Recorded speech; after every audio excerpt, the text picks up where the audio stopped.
Assalamualaikum students, welcome to the Lahore Garrison Junior and Upper School and welcome to 10th biology class। बेटा 10th biology chapter number 12 coordination and control और जो main topic हमने शुरू किया हुआ है वो है आपके पास एंडोक्राइन सिस्टम।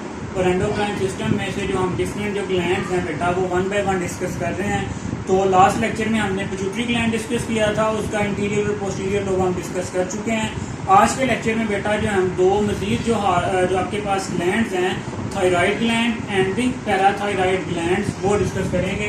तो बेटा पेज नंबर आपके पास 48, जो मेन टॉपिक है वो है एंडोक्राइन सिस्टम और जो सब टॉपिक है आपके पास बेटा वो है थायराइड ग्लैंड।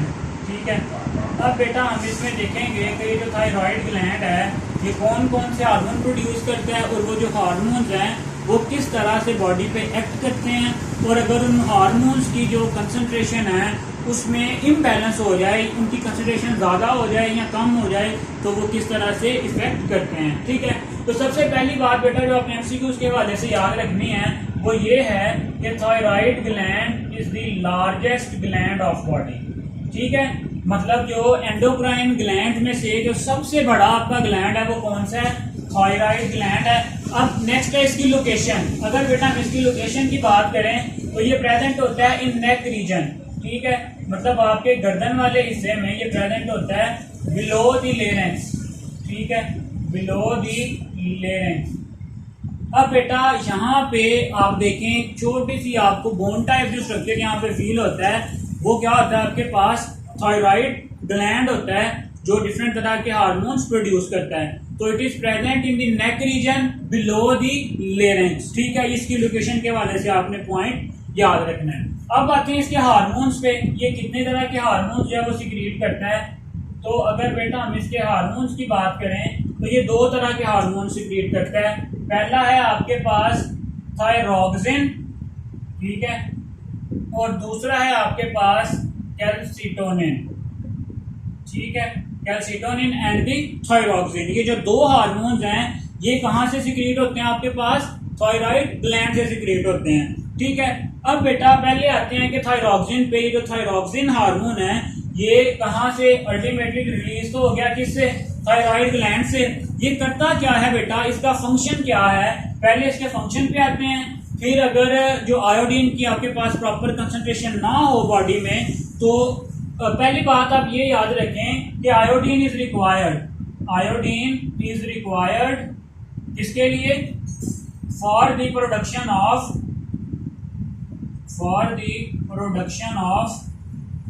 थायरोक्सिन। ठीक है, कि थायरोक्सिन की प्रोडक्शन के लिए बॉडी में आयोडीन की मुनासिब अमाउंट का होना क्या है? बहुत जरूरी है। इसे आप इस तरह से भी क्वेश्चन आ सकता है कि what is the importance of iodine for the production of thyroxine hormone. ठीक है, तो आप कहेंगे कि iodine is required for the production of this hormone. अब बेटा अगर किसी पर्सन में आयोडीन की प्रॉपर मिकदार मौजूद नहीं है, ठीक है, तो क्या होगा? If person lacks iodine in diet, thyroid gland can not make its hormone. In this condition thyroid gland enlarge and this is called as goitre. ठीक है, एक और शॉर्ट क्वेश्चन इस तरह से बन सकता है कि व्हाट इज गॉइटर। तो गॉइटर क्या है आपके पास? If a person lacks iodine, if a person lacks मतलब उसकी फूड में जो आयोडीन है वो ना हो, लैक्स या कम हो, lakhs iodine in the food, जिसके रिजल्ट में क्या होगा आपके पास कि जो थायराइड ग्लैंड है वो ये वाला जो हार्मोन है वो नहीं बना पाएगा। Thyroid gland will not able to produce its hormone. ठीक है, जो थायराइड से निकलने वाले हार्मोन्स हैं वो आयोडीन पर डिपेंड करते हैं। जब आयोडीन नहीं होगी तो थायराइड ग्लैंड अपने हार्मोन भी प्रोड्यूस नहीं कर पाएगा। As a result the thyroid gland enlarge. इस नतीजे में क्या होगा? आपके पास थायराइड ग्लैंड क्या हो जाएगा? इनलार्ज हो जाएगा, मतलब उसका साइज जो है वो क्या हो जाएगा? इंक्रीज हो जाएगा। तो बेटा इसके साइज के इंक्रीज होने को ही हम क्या कह देते हैं? गॉइटर। क्या कहते हैं? वाइटर। क्लियर हो गया। चलें, पहली बात तो आ गई कि इसकी जो प्रोडक्शन है उसके लिए आपके पास जो आयोडीन है वो बहुत जरूरी है। ठीक है। दूसरी बात ये कि अगर आयोडीन प्रॉपरली आपकी फूड में, डाइट में नहीं होगा तो क्या होगा आपके पास कि ये जो हार्मोन है, ये जो ग्लैंड है अपने हार्मोन्स प्रोड्यूस नहीं कर पाएगा। जब हार्मोन प्रोड्यूस नहीं कर पाएगा तो अल्टीमेटली क्या होगा आपके पास, ये जो ग्लैंड है क्या हो जाएगा, इनलार्ज हो जाएगा। अब आते हैं बेटा इसके फंक्शन की तरफ कि जो थायरॉक्सिन है वो फंक्शन क्या परफॉर्म करता है। तो बेटा ये इंक्रीज करता है breakdown of food and release of energy in the body. तो अगर हम इसी थायराइड ग्लैंड के ही फंक्शन की बात करें, ठीक है, तो ये क्या फंक्शन परफॉर्म करता है आपके पास, increase the breakdown of food. जाहिर बात है जितनी फूड की ज्यादा ब्रेकडाउन होगी, इंक्रीज ब्रेकडाउन ऑफ फूड की ब्रेकडाउन को इंक्रीज करता है। जैसे ही फूड की ब्रेकडाउन इंक्रीज होगी तो जो आपके पास increase in release of energy in body, मतलब जितनी फूड से एनर्जी बनेगी वो बॉडी में ही आएगी ना, increase in release of energy. चलें, दो काम है, फूड की ब्रेकडाउन को इंक्रीज करेगा, जैसे ही ब्रेकडाउन इंक्रीज होगी बॉडी में जो एनर्जी है वो भी क्या हो जाएगी, इंक्रीज हो जाएगी। इसके अलावा बेटा इसका दूसरा इंपॉर्टेंट काम है वो क्या है, it is also responsible for the growth of body. It is also responsible for the growth, मतलब जो बॉडी की ग्रोथ है उसमें भी ये क्या करता है, अपना इंपॉर्टेंट रोल प्ले करता है। तो कितने काम हो गए, सिंपली दो, अगर आप डिटेल में देखें तो तीन। क्या, फूड की ब्रेकडाउन इंक्रीज करेगा जिसके नतीजे में जो बॉडी में एनर्जी है, एनर्जी कंसंट्रेशन है वो क्या हो जाएगी, इंक्रीज हो जाएगी। इसी तरह से बेटा ये जो क्या है, ग्रोथ हार्मोन, मतलब बॉडी की ग्रोथ में भी क्या करता है, अपना रोल प्ले करता है। अब आते हैं इसके इम्बैलेंस की तरफ। ठीक है, कि अगर ये हार्मोन है इसकी जो प्रोडक्शन है वो इम्बैलेंस हो जाए, या ज्यादा प्रोड्यूस हो या कम प्रोड्यूस हो। तो पहले आते हैं बेटा आपके पास हाइपरथायराइडिज्म। हाइपरथायराइडिज्म, इसको बेटा आपने इससे याद रखना है। हम कहते हैं, अक्सर कहते हैं कि यार वो हाइपर हो गया, इतने हाइपर ना हो। हाइपर का मतलब होता है ज्यादा होना, इंक्रीज इन कंसंट्रेशन। तो इसकी डेफिनेशन क्या होगी, if the thyroid concentration of thyroid hormone is increased in the body, this situation is called as hyperthyroidism. ठीक है, hyperthyroidism is caused by the overproduction of thyroxine. क्या आ जाएगा यहाँ पे, सिंपली आपके पास it is the overproduction of thyroid hormone. ठीक है, अब कॉमन सेंस थोड़ी सी यूज करें कि थायराइड ग्लैंड का फंक्शन क्या था, फूड की ब्रेकडाउन। जैसे ही इसकी प्रोडक्शन इंक्रीज होगी बॉडी में जो फूड की ब्रेकडाउन है वो भी क्या हो जाएगी, इंक्रीज हो जाएगी। जैसे ही फूड की ब्रेकडाउन इंक्रीज होगी तो जो एनर्जी लेवल है वो भी क्या हो जाएगा, इंक्रीज हो जाएगा, जिसके नतीजे में आपके पास क्या होगा, इसकी सिम्टम्स। और नेक्स्ट आ रही है कि हमारे पास इसकी सिम्टम्स। इसकी सिम्टम्स क्या, इलामात क्या है, हम कैसे पता चलाते हैं कि किसी पर्सन में हाइपरथायराइडिज्म है। तो बेटा सबसे पहले क्या होता है आपके पास, increase in heartbeat, increase in energy production, frequent sweating. यहाँ पे इंक्रीज इन हार्ट बीट, जैसे ही एनर्जी बढ़ेगी हार्ट बीट भी बढ़ जाएगी। इंक्रीज इन एनर्जी प्रोडक्शन, ठीक है। दूसरी, थर्ड वन क्या है, फ्रीक्वेंट स्वेटिंग, मतलब जो आपके पास स्वेट ग्लैंड है वो बहुत ज्यादा एक्टिव हो जाएंगे तो क्या होगा, फ्रीक्वेंट स्वेटिंग, पसीना बहुत ज्यादा आएगा। जो चौथी है बेटा आपके पास वो है शिवरिंग ऑफ हैंड्स, मतलब जो आपके हैंड्स हैं वो क्या कांपना, कपकपाना शुरू कर देंगे due to the excess of energy. ठीक हो गया। चलें, ये तो आ गया आपके पास हाइपरथायराइडिज्म। इसका बेटा जो ऑपोजिट है आपके पास वो क्या होगा, वो होगा हाइपोथायराइडिज्म। ठीक है, वो क्या होगा, हाइपोथायराइडिज्म। अब देखते हैं कि ये जो हाइपोथायराइडिज्म है ये क्या है। हाइपर था ना, थायराइड ग्लैंड की जो कंसंट्रेशन है थायरॉक्सिन की उसका इंक्रीज हो जाना। अब हाइपर का क्या है, अंडर प्रोडक्ट। हाइपो का क्या होगा, अंडर प्रोडक्शन, मतलब less production of thyroxine hormone. ठीक है, अब जितनी भी इसकी सिम्टम्स हैं वो उसके अपोजिट आ जाएंगी। जब थायराइड ग्लैंड कम बन रहा है तो एनर्जी की ब्रेकडाउन क्या होगी, कम होगी। जब आपके पास एनर्जी की ब्रेकडाउन कम होगी तो क्या होगा, हाइपर थायराइडिज्म। ठीक है, अब जितनी भी इसकी सिम्टम्स हैं वो उसके अपोजिट आ जाएंगी। जब थायराइड ग्लैंड कम बन रहा है तो एनर्जी की ब्रेकडाउन क्या होगी, कम होगी। जब आपके पास तो अल्टीमेटली उससे क्या होगा, एनर्जी की ब्रेकडाउन कम हुई तो एनर्जी का लेवल भी क्या हो जाएगा, कम हो जाएगा, हार्ट बीट भी क्या हो जाएगी, स्लो हो जाएगी। ठीक है, तो ये जो इसकी सिम्टम्स आएंगी आपके पास बेटा वो यही है कि लो प्रोडक्शन ऑफ एनर्जी, ठीक है, और इसके अलावा slowing down of the breath rate. यहाँ पे हाई इंक्रीज में एनर्जी था, यहाँ पे आएगा low production of energy, low production of energy, और दूसरा आएगा लो हार्ट बीट। ठीक है, चलें, ये आ गया आपके पास थायराइडिज्म, हाइपरथायराइडिज्म, अलग अलग से शॉर्ट क्वेश्चन है बेटा। चलें, अब आते हैं दूसरे हार्मोन की तरफ जो था हमारे पास कैल्सिटोनिन। ठीक है, अब कैल्सिटोनिन ये आपके पास बेटा एक ऐसा हार्मोन है जो ब्लड में कैल्शियम लेवल को डिक्रीज करता है। कैल्सी मतलब कैल्सी को टोनिन छोटा छोटा कर देता है, काट देता है, तो ये क्या आपके पास हार्मोन क्या रोल प्ले करता है, calcitonin it decrease the level of calcium ion in blood and promote the absorption of calcium from the bone. तो यहाँ पे देखते हैं आपके पास कैल्सिटोनिन ये क्या करता है आपके पास, डिक्रीज, इसको decrease the calcium ions in blood. कैसे कम करता है, अब जो ब्लड में कैल्शियम है वो किस तरह कम होगा कि वहां से जो कैल्शियम है वो बॉडी के किसी दूसरे पार्ट में मूव किया जाए। ठीक है, तो ये क्या करता है, bye promoting the absorption of calcium, bye promoting absorption of calcium by bones. थोड़ा सा आपने समझना है, ये है कि आपके पास फॉर एग्जांपल ब्लड स्ट्रीम, आपका ब्लड है, और यहाँ पे फॉर एग्जांपल आपके पास कोई बोन प्रेजेंट है। ठीक है, ये आपके पास क्या है, कोई बोन है। अब यहाँ पे बेटा ये जो मैं ग्रीन में शो कर रहा हूँ ये कंसंट्रेशन है कैल्शियम की। ठीक है, यहाँ पे एक्ट करेगा कि कौन सा ग्लैंड, कैल्सिटोनिन। ठीक है, कैल्सिटोनिन ग्लैंड आके तो यहाँ पे क्या करेगा, जो ब्लड में कैल्शियम है इसको कम करेगा।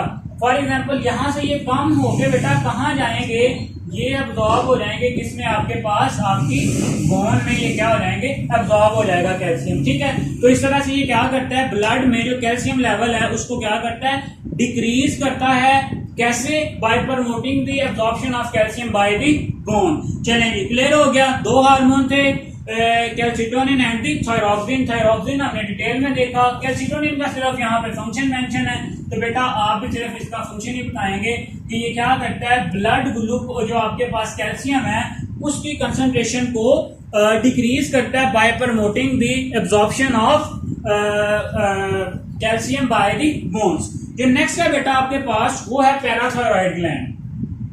जो नेक्स्ट है आपके पास वो है पैराथायरॉइड ग्लैंड। अब ये ग्लैंड्स, ये आपने याद रखना है कि ये क्या है, ग्लैंड्स हैं। कितने होते हैं, they are 4 glands situated on the posterior side of the thyroid gland. ये जो थायराइड की आपके पास पोस्टीरियर साइड है वहां पे ये जो ग्लैंड है, इंटीरियर बेटा ऊपर वाले पार्ट को कहते हैं, पोस्टीरियर नीचे वाले। तो थायराइड ग्लैंड के नीचे वाली तरफ ये जो 4 ग्लैंड हैं ये क्या होते हैं, प्रेजेंट होते हैं। ठीक है, कितने ग्लैंड हैं, 4। कहां पे प्रेजेंट हैं, पोस्टीरियर टू थायराइड, थायराइड के थोड़ा सा नीचे प्रेजेंट है। अब ये करते क्या है, ये हार्मोन सिक्रीट करते हैं जिसको हम कहते हैं पैराथोर्मोन। अगर हार्मोन की बात करें तो पैराथोर्मोन एक हार्मोन है जो ये जो पैराथायराइड ग्लैंड है ये क्या करते हैं, सिक्रीट करते हैं। अब ये क्या करता है, it increases the calcium level in blood. ये क्या करता है, increases calcium level in blood. अब बेटा हमने अभी देखा है कि जो आपके पास कैल्सिटोनिन था वो कैल्शियम लेवल को क्या करता था, डिक्रीज, और ये जो आपके पास पैराथोर्मोन ये क्या करता है, कैल्शियम लेवल को इंक्रीज करता है। तो ये जो दोनों आपके पास हार्मोन है बेटा बॉडी में, ये एंटागोनिस्टिकली एक दूसरे के अपोजिट काम करते हैं और जो बॉडी का कैल्शियम लेवल है उसको मेंटेन करने में अपना रोल प्ले करते हैं। ठीक है, अब आते हैं बेटा इसकी जो है इम्बैलेंस की तरफ, कि अगर ये जो हार्मोन है इसकी ओवर प्रोडक्शन हो जाए, अगर पैराथोर्मोन की ओवर प्रोडक्शन हो जाए तो रट्टा ना लगाएं, कॉमन सेंस से सोचें तो क्या होगा, increase in the level of calcium in blood. तो अल्टीमेटली क्या होगा, ब्लड में जो कैल्शियम का लेवल है वो इंक्रीज हो जाएगा, ठीक है। ओवर प्रोडक्शन, ज्यादा प्रोड्यूस होगा, ब्लड में जो कैल्शियम का लेवल है वो क्या हो जाएगा, ज्यादा हो जाएगा। When there is increase production of more than the normal, calcium salts are absorbed from the bone and added to the blood. क्या होता है बेटा, more than normal calcium salts are absorbed from, कहां से, absorbed from bones to add calcium in the blood,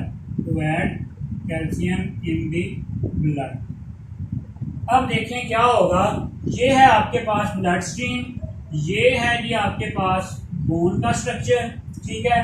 bone में आपके पास calcium ion की क्या होती है, डेपोजिशन होती है।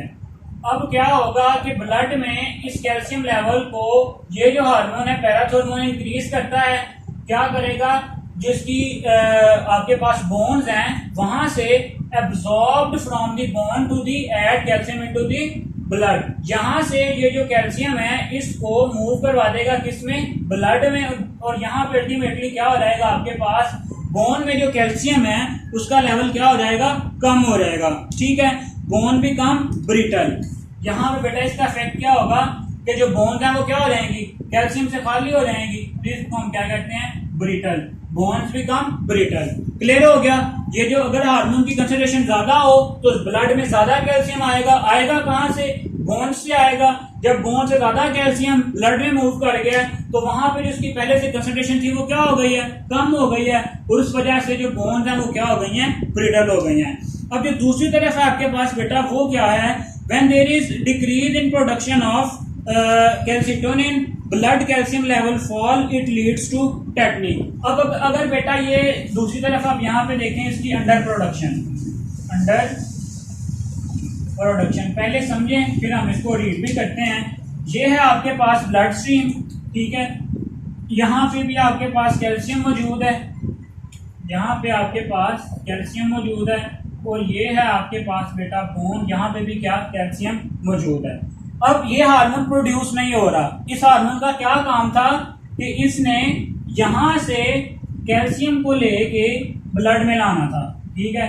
ब्लड में कैल्शियम मौजूद है इस बोन में, इसने बोन से जो कैल्शियम है उसको ब्लड में लाना था। अब जब ये हार्मोन कम मिकदार में प्रोड्यूस हो रहा है तो क्या होगा बेटा, यहाँ पे जो ब्लड में कैल्शियम है उसकी जो तादाद है वो क्या हो जाएगी, बहुत कम हो जाएगी अल्टीमेट, और उसके अपोजिट जो बोन है उसमें कैल्शियम की डेपोजिशन बहुत ज्यादा हो जाएगी। और जब ब्लड में कैल्शियम की तादाद कम हो जाए, जब ब्लड में कैल्शियम की तादाद कम हो जाए, ठीक है, तो इस सिचुएशन को हम कहते हैं tetani, which effects the functioning of muscle, ठीक है। यहाँ पे आपके पास क्या होगा, मोर कैल्शियम इन बोन्स, ठीक है, लेस कैल्शियम इन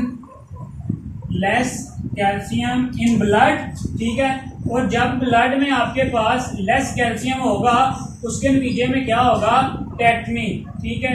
टेटनी क्या है, effects the functioning of muscle की बेटा जो मूवमेंट है, फंक्शनिंग ऑफ मसल्स को ये क्या करती है, इफेक्ट करती है। सिंपली इसमें क्या होता है बेटा, अलग से शॉर्ट क्वेश्चन भी आपके साइड नोट पे लिखा हुआ है, व्हाट इज टेटनी। तो टेटनी क्या, tetani is marked by sharp flexion of the wrist and the ankle joints, मतलब कि आपके जो एंकल, रिस्ट का या जो आपका एंकल का जॉइंट है वो प्रॉपरली बेंड नहीं कर पाते, ठीक है। क्यों, due to the low amount of calcium, ठीक है। It is due to the decreased calcium level which mark the nerves and the muscles, मतलब जो मसल्स और नर्व्स हैं वो ज्यादातर क्या रहते हैं, एक्साइटेड रहते हैं, और उनकी जो मूवमेंट है उसमें क्या होता है, आपके पास डिफिकल्टी होती है। इसके अलावा बेटा मसल ट्विचिंग, क्रैम्प्स, मतलब कि आपके मसल्स जो हैं वो अकड़ जाते हैं, उनमें शदीद तरह के आपके पास पेन होती है, या कन्वुल्यूशंस, आपको झटके भी लगते हैं। इसमें तो ये टेटनी बेटा अलग से शॉर्ट क्वेश्चन है कि इसमें आपके पास टेटनी है क्या, और ये जो है इसके नतीजे में आपके पास होता क्या है। तो आज के लेक्चर में बेटा हमने थायराइड ग्लैंड, पैराथायरॉइड ग्लैंड काफी डिटेल में डिस्कस किए हैं, इसके अलावा टेटनी वाला शॉर्ट क्वेश्चन भी हमने डिस्कस किया। किया है। तो बेटा आज के लिए इतना ही, फिर हम जो नेक्स्ट टॉपिक है वो इंशाल्लाह नेक्स्ट टाइम डिस्कस करेंगे।